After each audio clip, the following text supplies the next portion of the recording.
언젠가 제가 집에서 물건을 찾기 위해서 서랍을 뒤지다가 오래된 편지 봉투 한 묶음을 보게 됐습니다. 이게 뭐지? 하고 봤더니 제가 쓴 편지예요.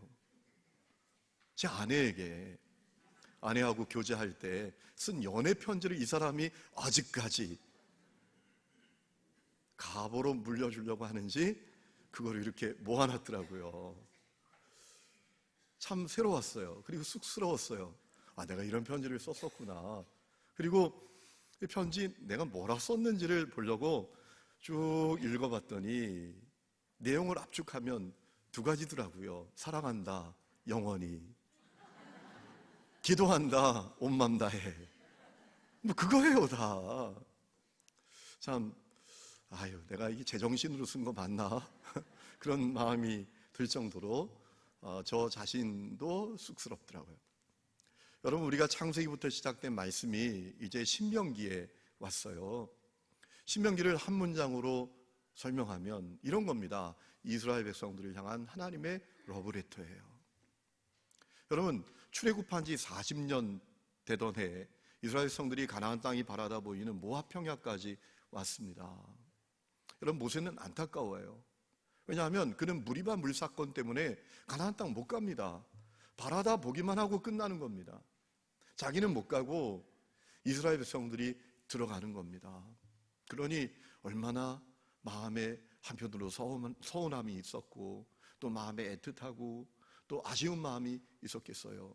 그래서 이스라엘 백성들을 향하여 모세가 그 모압 평야에서 긴 설교를 합니다.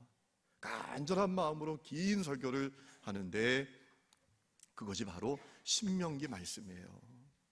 신명기는 이스라엘 백성들을 향하여 하나님의 말씀을 받아서 모세가 했던 긴 설교입니다. 세 부분으로 나눌 수가 있어요. 1장부터 4장까지, 그리고 5장부터 26장까지, 27장부터 33장까지 세 부분으로 나눌 수 있는데 첫 번째 부분의 핵심은 뒤를 돌아보라 라는 거예요. 이 모압 평야까지 온 것 전적인 하나님의 은혜라는 겁니다. 뒤를 돌아보라. 야, 정말 우리가 은혜로 여기까지 왔구나. 그거 잊지 말고 기억하라 라는 내용을 1장부터 4장까지 쭉 합니다. 그리고 5장부터 26장까지는 위를 바라보라 라는 거예요. 왜 위를 바라보라고 했을까요? 위에 계신 하나님이 원하시는 게 있다는 겁니다. 그분의 말씀을 지키는 겁니다. 그분이 말씀하신 그 율법을 지키는 것입니다.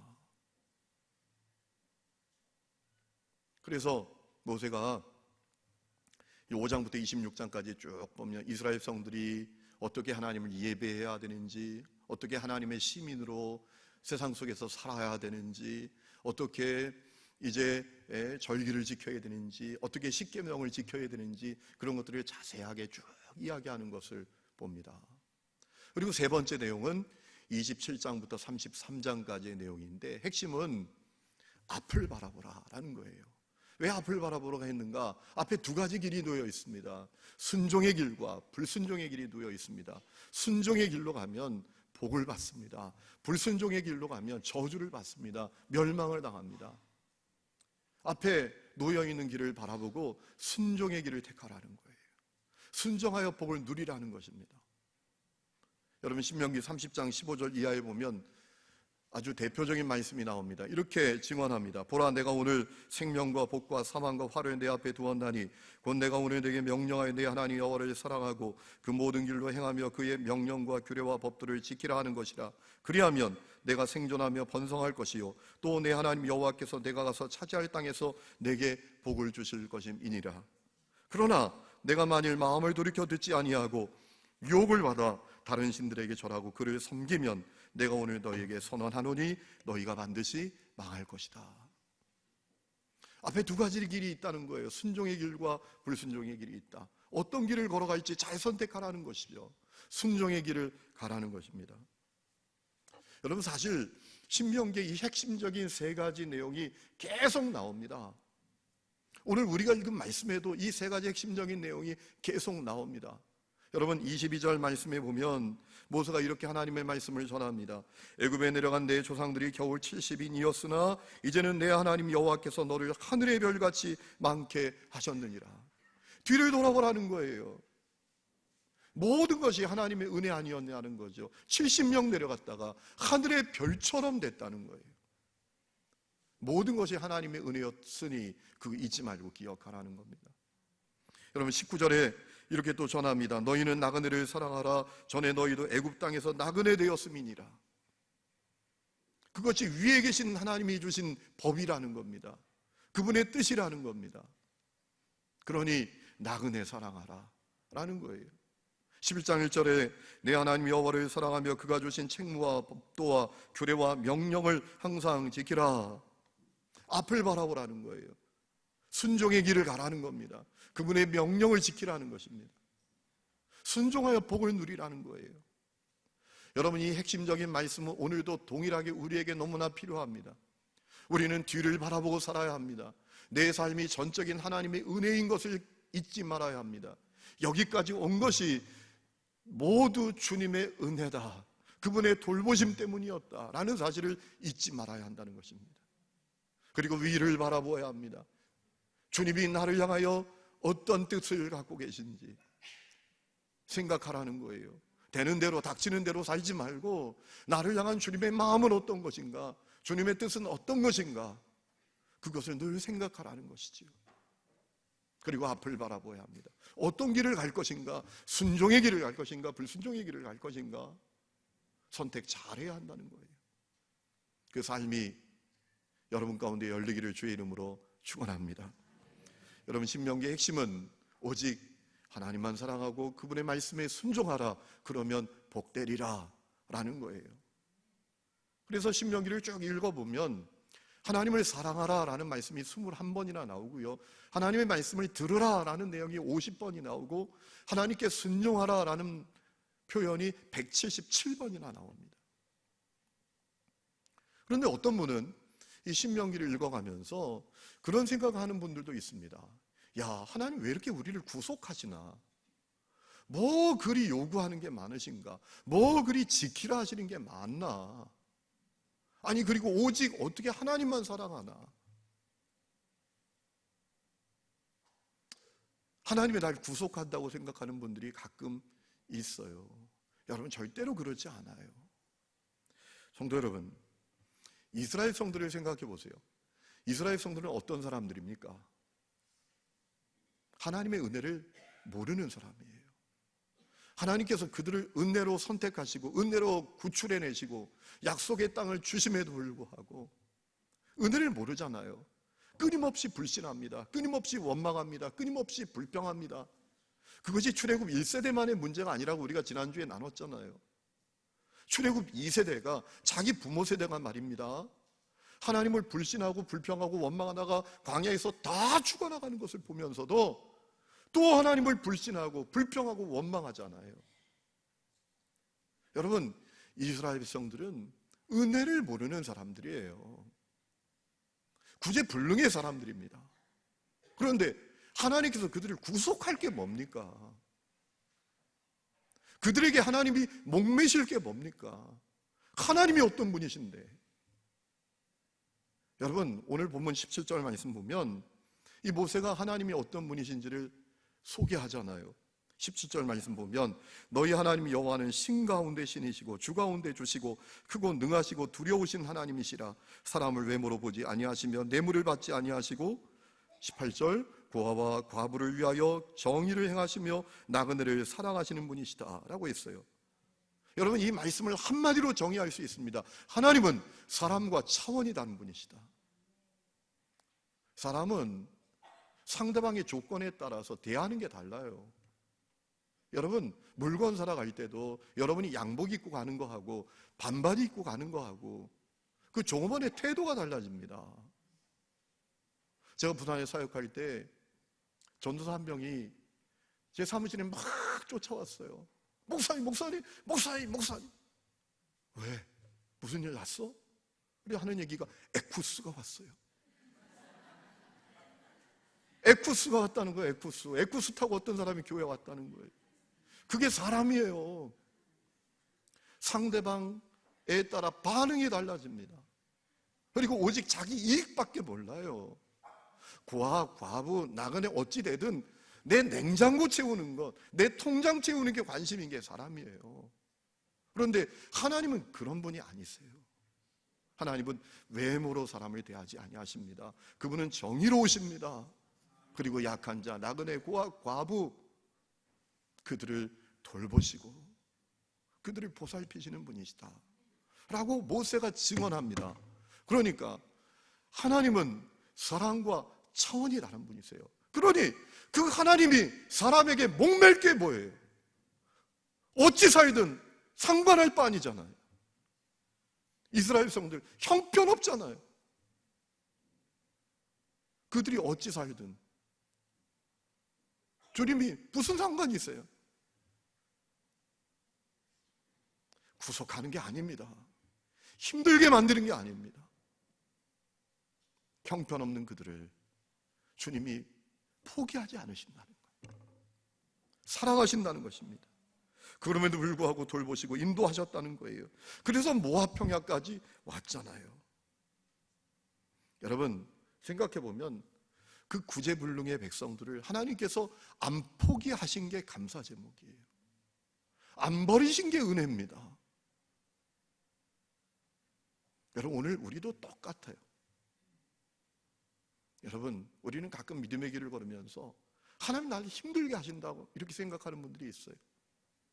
하나님이 나를 힘들게 만드는 껌딱지 같다고 생각하는 분들이 있어요. 마음의 중심에 뭐 그리 요구하는 게 많은지, 뭐 그리 하라 하는 게 많은지. 여러분 하나님께서 형편없는 우리들을 안 버리시는 게 은혜입니다. 포기하지 않으시는 게 감사해요.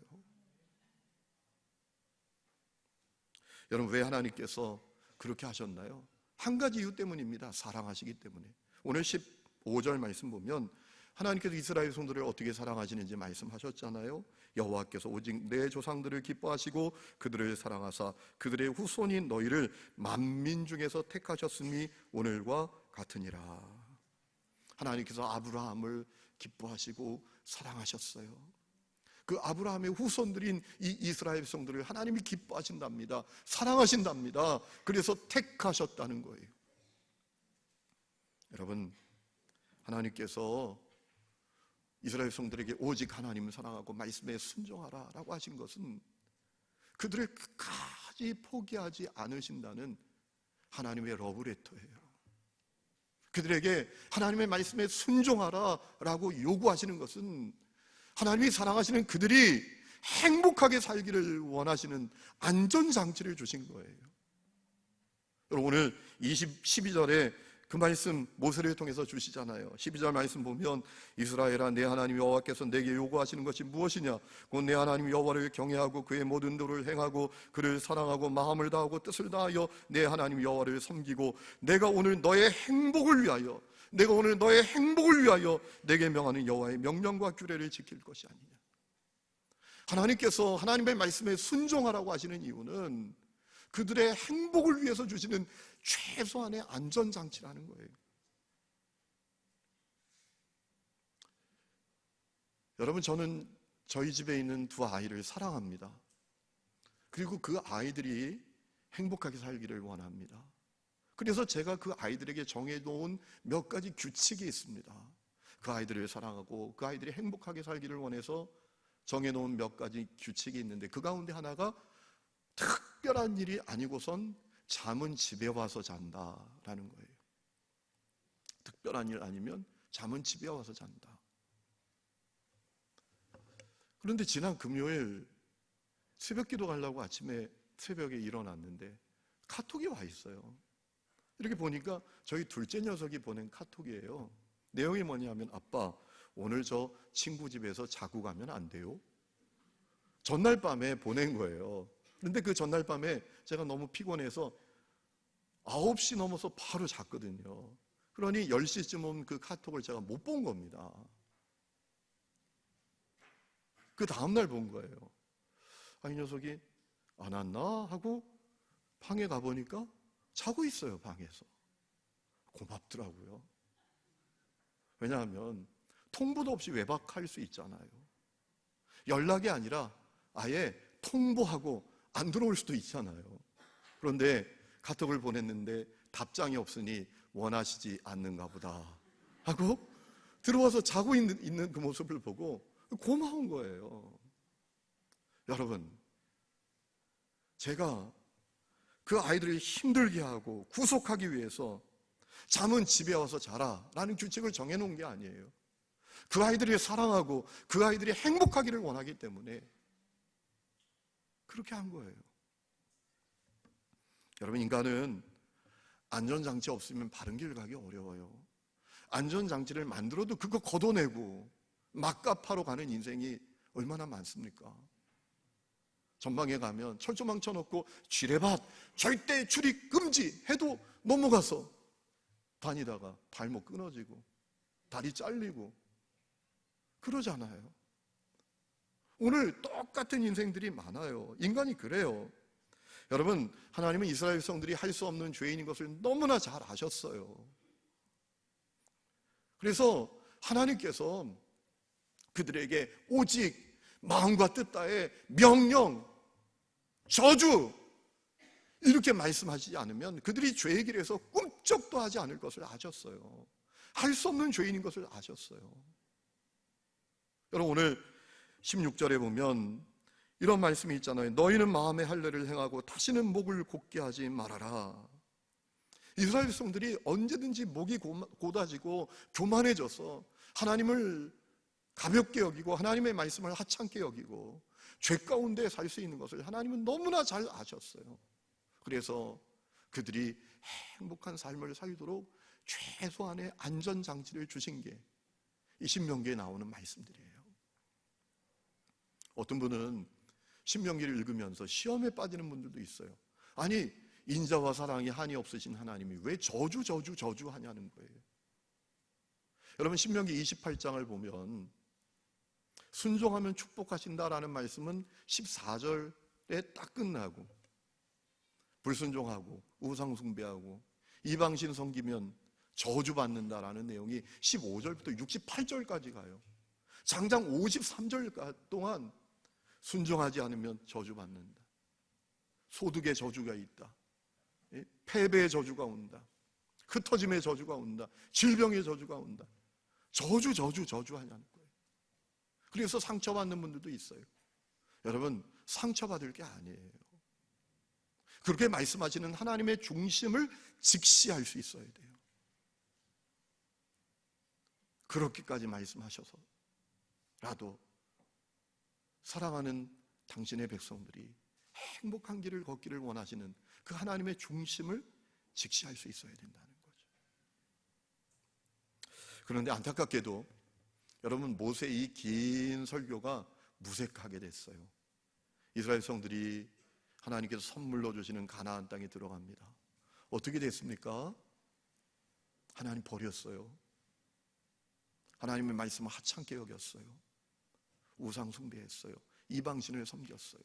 탐욕에 사로잡혀서 약자를 탄압하고 불법을 행하면서 살았어요. 너무나 안타깝죠. 그래서 그들이 하나님의 징계와 심판을 받잖아요. 하나님 이방 족속을 들어서 그들을 치십니다. 모압을, 암몬을, 블레셋을, 또 아수르를, 바벨론을 들어서 그들을 징계하시고 심판하십니다. 그래서 나라도 멸망당하고 포로로 끌려가서 비참하게 사는 그런 상황도 벌어지게 되었지요. 하지만 그것이 끝이 아니라는 겁니다. 그럼에도 불구하고 하나님께서는 그들을 끝까지 포기하지 않으셨다는 거예요. 끝까지 사랑하셨다는 겁니다. 그들은 하나님의 언약을 깨뜨렸지만 하나님께서는 그들에게 새로운 언약을 세워주셨다는 거예요. 여러분, 여호야긴 왕이라고 있습니다. 남유다의 왕입니다. 그 여호야긴 왕이 통치할 때 이 남유다가 바벨론에게 패배합니다. 그래서 수많은 사람들이 포로로 끌려가는데 그 가운데 에스겔이라는 사람이 있었어요. 하나님의 말씀을 전하는 예언자입니다. 에스겔이 바벨론의 포로로 끌려가서 지낼 때 충격적인 하나님의 말씀을 받게 돼요. 이스라엘이 멸망당한다는 거예요. 바벨론에게 패배하는 정도가 아니라 멸망당한다는 거예요. 성전도 다 짓밟히고 무너지게 된다는 거예요. 충격적이었어요. 왜 그렇게 하시는지 하나님이 조목조목 그 이유를 알려주셨어요. 한마디로 말하면 변질됐다는 거예요. 겉으로는 하나님을 섬기는 것 같지만 사실은 우상을 숭배하고, 성전도 겉으로는 성전 같은데 속에는 이방신들이 가득하게 되었다는 거예요. 이스라엘 성들이 영적으로 창녀같이 됐다는 거예요. 그래서 심판하신다는 겁니다. 멸망당하게 된다는 거예요. 에스겔에게 하나님의 영광이 성전에서 떠나는 장면을 보여주세요. 에스겔이 안타까움으로 그것을 증언합니다. 여러분, 에스겔이 이 하나님의 심판에 대한 말씀을 쭉 전하다가 갑자기 엉뚱한 이야기를 합니다. 이해할 수 없는 이야기를 합니다. 그 내용이 에스겔 16장 59절 60절에 나와요. 이렇게 말씀을 전해요. 나 주 여호와가 이같이 말하노라. 내가 맹세를 멸시하여 언약을 배반하였은즉 내가 내 행한 대로 너에게 행하리라. 그러나 내가 너의 어렸을 때 너와 세운 언약을 기억하고 너와 영원한 언약을 세우리라. 자, 59절 말씀은 무엇인가 하면 이스라엘이 하나님과의 언약을 깨뜨렸어요. 하나님 버렸어요. 그래서 하나님께서 그들을 징계하시고 심판하시겠다는 겁니다. 그런데 60절이 이해가 안 돼요. 그러나 내가 너의 어렸을 때 너와 세운 언약을 기억하고 너와 영원한 언약을 세우리라. 이 말씀이 도대체 뭔가? 여러분, 이 말씀의 의미가 뭘까요? 제가 이 말씀의 정확한 의미를 어떻게 알게 됐는가 하면 이익상 목사님이 쓴 이스라엘 따라걷기라는 책이 있습니다. 얼마 전에 이 규장 출판사에서 나온 책인데요. 이분이 히브리 대학에서 성서학을 전공했어요. 텔아비브 대학에서 성서학 박사학위를 받았어요. 그 책에서 이 말씀에 관한 이야기를 하고 있더라고요. 그분이 히브리 대학에서 성서학을 배울 때 수업 시간에 교수님이 이 말씀을 표기하시더니 이 말씀의 의미가 뭐냐라고 물으시더래요. 그러면 하시는 얘기가 너희들 영어 성경으로, 너희들 한국말 성경으로 보면 이 성경을 잘 이해하지 못할 거다라고 하시더래요. 여러분, 60절에 그러나라는 표현이 있죠. 이것이 원래 히브리 성경에는 그래서로 기록되어 있다는 거예요. 그러니까 어떻게 읽어야 되는가 하면 나 주 여호와가 이같이 말하노라. 내가 맹세를 멸시하여 언약을 배반하였은즉 내가 내 행한 대로 내게 행하리라. 그래서 내가 너의 어렸을 때 너와 세운 언약을 기억하고 너와 영원한 언약을 세우리라 라고 읽어야 한다는 거예요. 그럼 이 말씀의 의미는 뭘까요? 이 말씀의 의미를 정확하게 알려면 60절에 있는 네가 어렸을 때 너와 맺은 언약의 의미가 무엇인지를 우리가 알아야 합니다. 여러분, 이스라엘 성들이 어렸을 때, 그러니까 과거에 하나님과 이스라엘 성들 사이에 맺은 언약이 뭡니까? 신명기 언약이죠. 신명기에 나오는 언약. 어떤 언약입니까? 순종하면 복을 준다. 순종하지 않으면 저주를 받는다. 멸망받는다. 다시 말하면 하나님과의 언약을 지키면 하나님도 언약을 지키신다는 거예요. 하나님과의 언약을 깨트리면 하나님도 그 언약을 깨트린다는 거예요. 자, 그 언약을 기억하고 뭐라고 말씀하셨는가 하면 너와 영원한 언약을 세운다 라고 하셨어요. 이 말씀의 의미는 무엇인가 하면 이제 하나님께서 이스라엘 성들과 세우신 애초의 언약을 깨트리시겠다는 거예요. 자, 이스라엘 성들이 하나님을 버렸어요. 하나님을 버리려고 하나님과의 언약을 깨트렸어요. 그러면 하나님도 그들을 버리시면 됩니다. 하나님도 그들과 맺은 언약을 깨트리시면 됩니다. 그러면 깨끗하게 끝나는 거예요.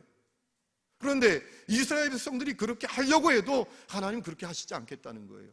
그 언약을, 애초에 맺은 그 언약을 깨트리신다는 거예요. 그리고 영원한 언약, 새 언약을 맺으시겠다는 거예요. 그 새 언약은 어떤 언약입니까? 임마누엘의 언약.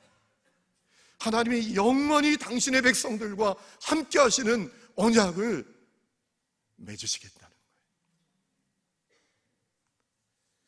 여러분, 예수님이 이 땅에 오신 사건은 놀라운 사건이죠. 왜 그렇습니까?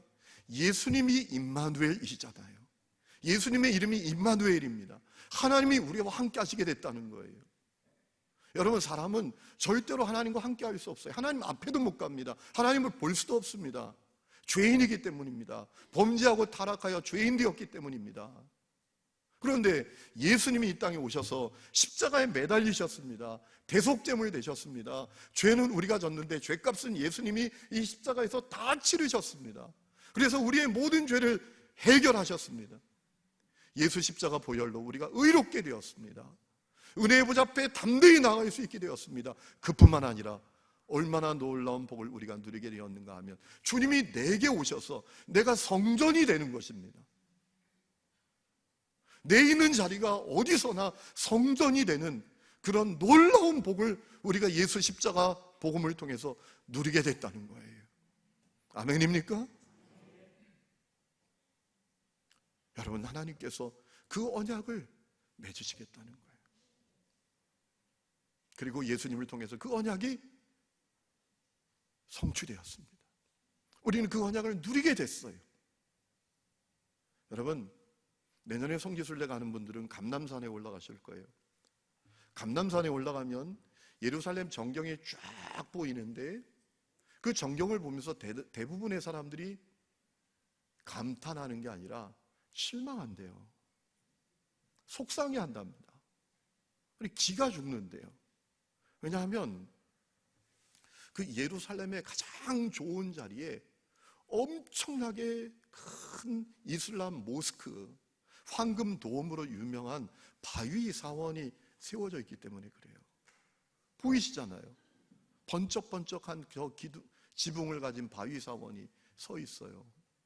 저 지붕이 왜 번쩍거리는가 하면 80kg의 금을 녹여서 바른 거예요. 36억이나 되는 금을 녹여서 이슬람에서 저 지붕을 바른 거예요. 그래서 저 이슬람 사원이 성지인 예루살렘의 랜드마크처럼 되어 있는 모습을 보는 거예요. 그래서 감람산에서 저 예루살렘을 바라보면 속상해한다는 거예요. 왜냐하면 여러분, 저 이슬람 바위 사원, 저 모스크가 서 있는 자리가 어떤 자리인가 하면 하나님의 성전이 서 있던 자리예요. 하나님의 성전이 서 있던 자리에 성전은 다 무너지고 그 자리에 이슬람 사원이 세워져 있는 거예요.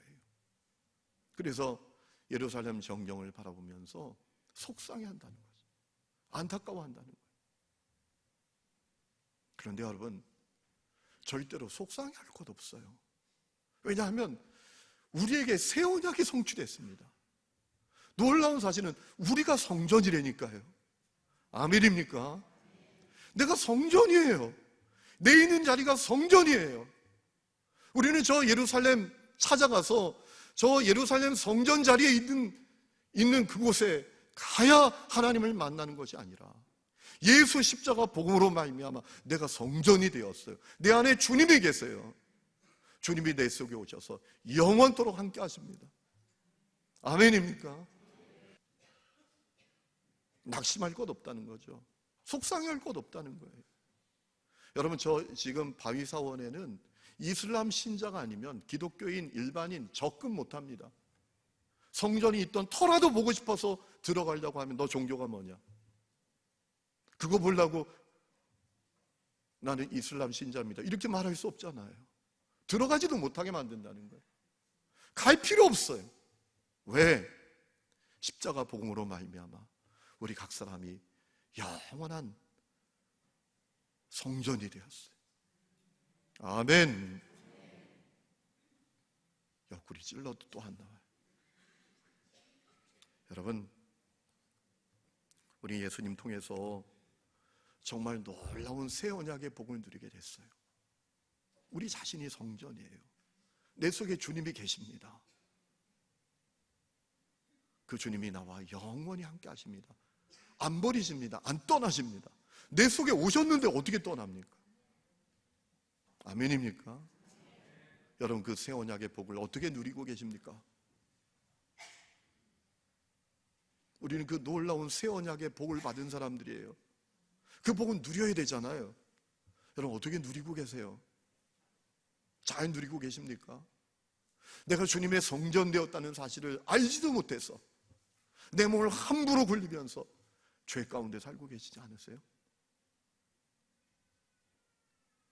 세상 앞에서 위축되어 있지 않으세요?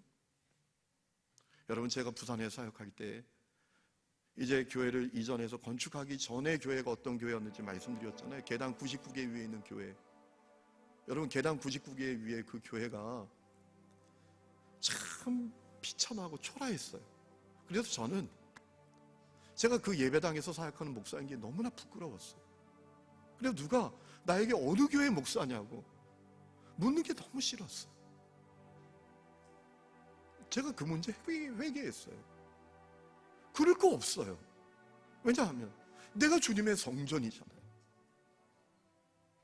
내가 주님의 성전이지. 아니, 계단 99개가 아니라 계단 200개 위에 있는 천막 예배당이라고 할지라도 그곳이 주님의 성전이잖아요.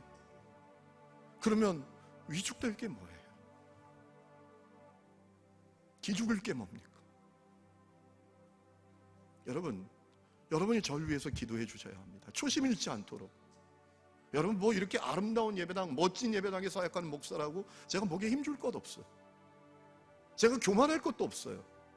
왜냐하면 우리 모두는 하나님의 성전 됐잖아요. 그것이 우리가 자랑이에요. 그것이 우리의 프라이드예요. 그것이 우리를 용기 있게 만드는 거예요. 하나님 어떤 분이십니까? 창조주십니다. 전능하신 분이십니다. 그분이 내 속에 오셨어요. 영원히 함께 하세요. 그러니 우리가 위축될 게 뭐예요?